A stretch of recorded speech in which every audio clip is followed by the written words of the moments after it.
Hello everyone, it's Shane Kanto, your Wasteland reviewer, and I'm here to review Control Freak, and this is a new horror film coming to you from Hulu, and writer-director Shao Neo.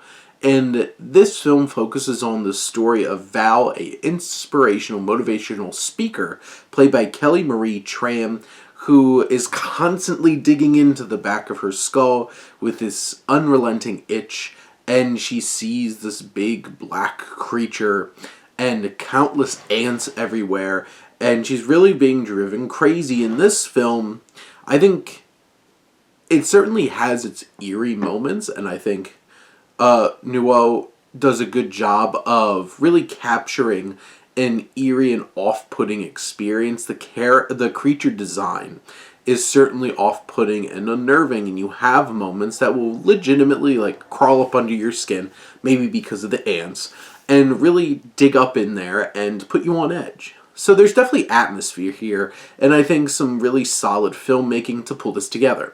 I think Kelly Marie Tran does a really fine job, brings a lot of personality and empathy to this role.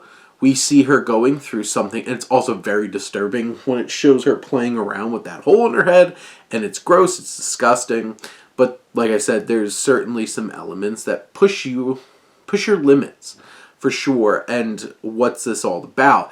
And this idea of a control freak, somebody who, she's a motivational speaker, it's her really speaking about taking control of things, and you have the conflict with Miles Robbins, who plays her husband, Robbie.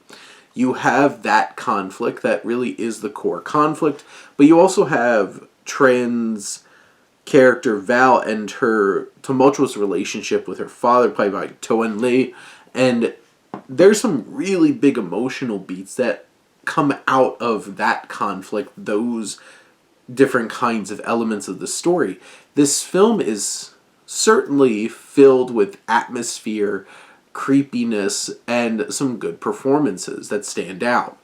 Where I feel like this film is lacking, it really does kind of feel like, hey, should this have been a short film?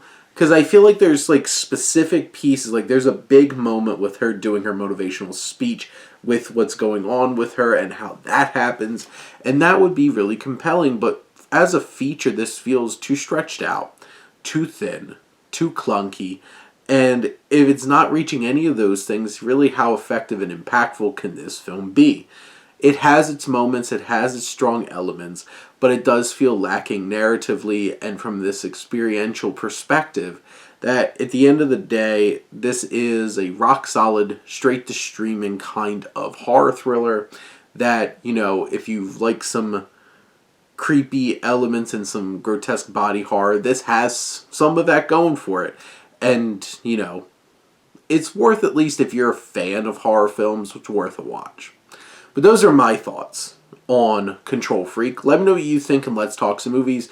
But thank you as always for tuning in and supporting your Wasteland reviewer.